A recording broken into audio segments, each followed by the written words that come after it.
Welcome back. Well, Nigeria's digital lending landscape has exploded, and not always for the better. Long before formal regulation, many consumers face harassment from loan apps, opaque charges, and breaches of privacy. But that's changing now. We see the Federal Competition and Consumer Protection Commission unveil the DION Consumer Lending Regulation 2025. DION stands for Digital, Electronic, Online, or Non-Traditional Lending, marking a critical step in safeguarding consumer rights. Since July 21st, all digital lenders must register with the FCCPC, comply with transparent loan terms, fair interest rates, data privacy rules, and or face stiff penalties if they don't. To help us unpack how Nigeria is reforming its digital credit space and what this means for consumers and lenders alike, we're joined by the FCCPC's Director of Corporate Affairs, Mr. Ndaje Jagu.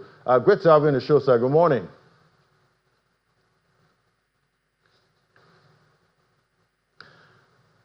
Good morning, Lardy, and good morning, Nigerians. Thank you for having me on the show. Fantastic. It's great to have you. So, Mr. Jagu, first off, why did the FCCPC feel the urgency, to enforce these regulations on the digital lending space?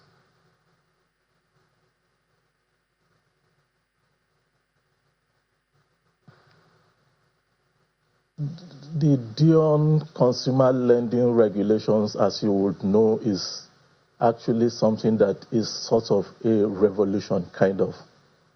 It's a blueprint for consumers to access credit in a manner that is safe, transparent, and respectful. You would agree that in the recent past, it's been very difficult times for Nigerian consumers. Consumers, like every other strata of society, is entitled to credit facilities. And we had a situation where you could have an app pop up on your phone and entice you to get some credit facilities, and the next moment you're defamed, you are harassed, you're treated in a manner that you never imagined. So what we have done is sort of a revolution. We have looked at all the issues that had occurred in the past, and we have taken them together, and then we have a blueprint that is so broad that covers every aspect of digital lending. And as you know too, we are in an era where we cannot do away with digital facilities.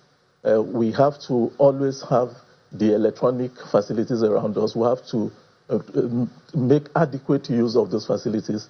And it's an easy way, it's convenient. And because of its convenience, consumers had embraced it as they ought to, but the players had not done well. And what we have done also, like you also know, has a whole lot with respect to enforcement. We had enforced in the past, but with this current blueprint that I would say, because I would like to call it a blueprint, is something that even other countries may have to learn from Nigeria.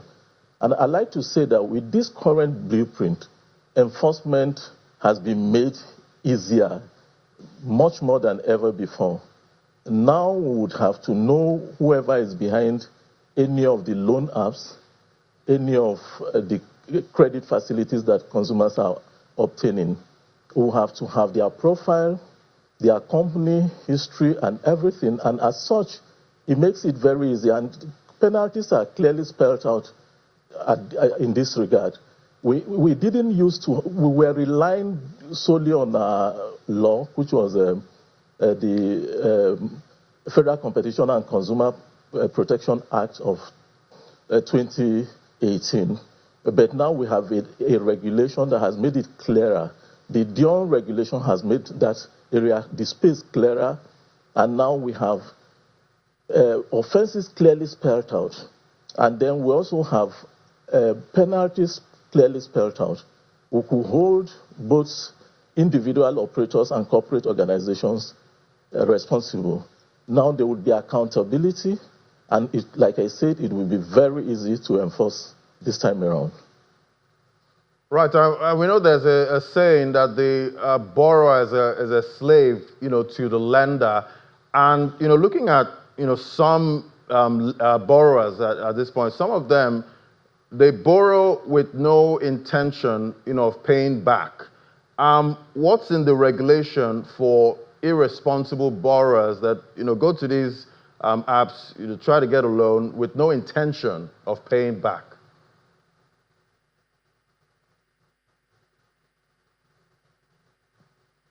Oh, that's very good. Yes, the regulation takes care of that.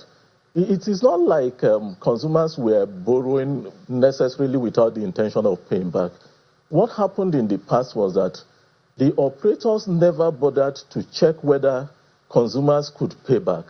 And now the new regulation makes it mandatory for operators to be able to ensure that they run a check, the profile, whoever will be borrowing money, and to be sure that such a fellow would be able to pay back.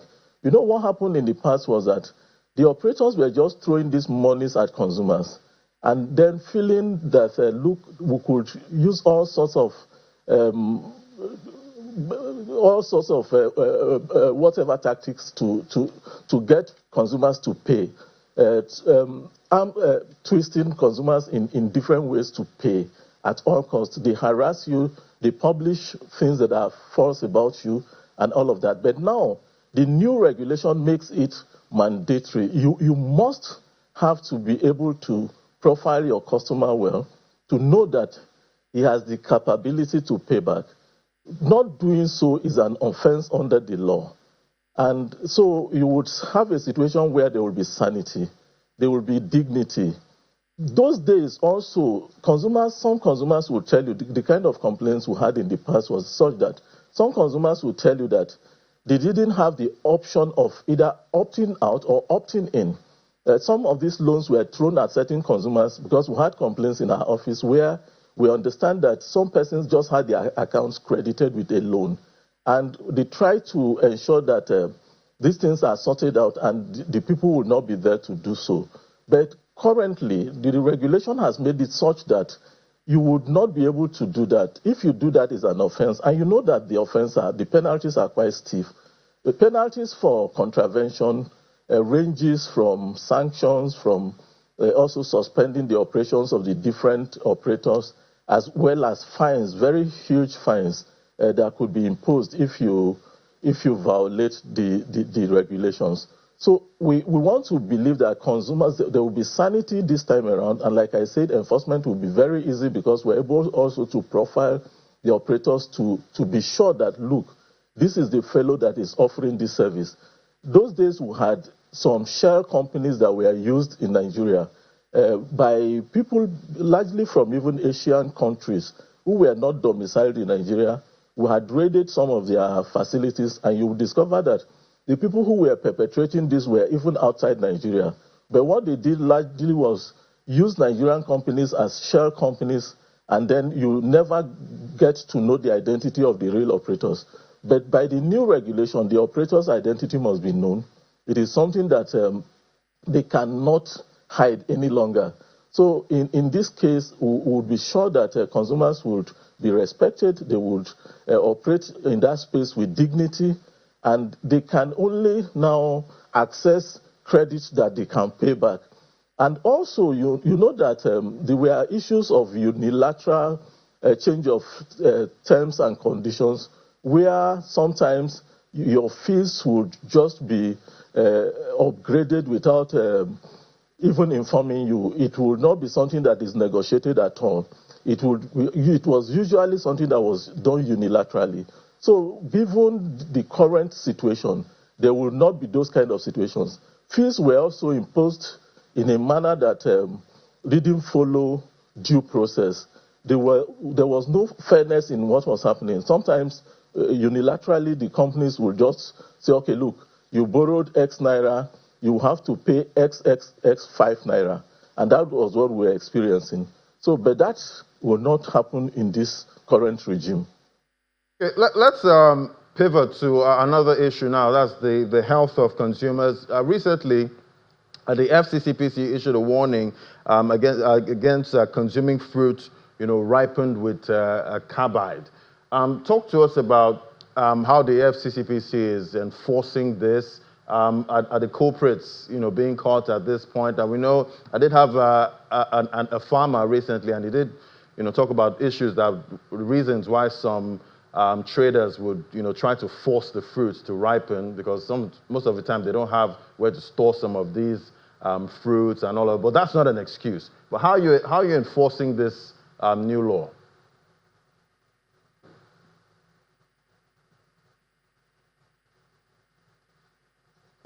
It's not a new law, and on the issue of forced ripening of fruits, that has been with us. It's that people are not maybe sensitized enough to know that these things cause a lot of health hazards to consumers.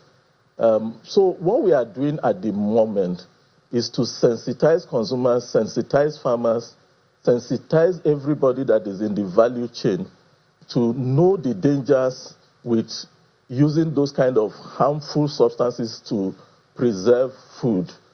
So what we are doing essentially is consumer education. It is also stakeholders sensitization. We have mapped out those who are stakeholders in that regard, and we are dealing with it in terms of getting the information across to them. And from what has been happening so far, we are happy that even farmers, traders, as well as consumers have embraced the campaign.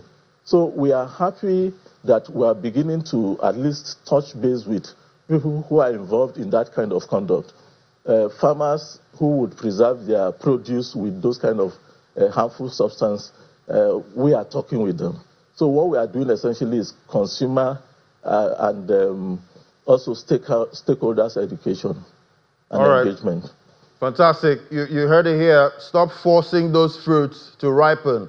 Allow them ripen, naturally. Thank you so much for helping us unpack all of this. Mr. Ondaje Ijagu is the Director of Corporate Affairs, FCCPC. Thank you for coming on the show this morning.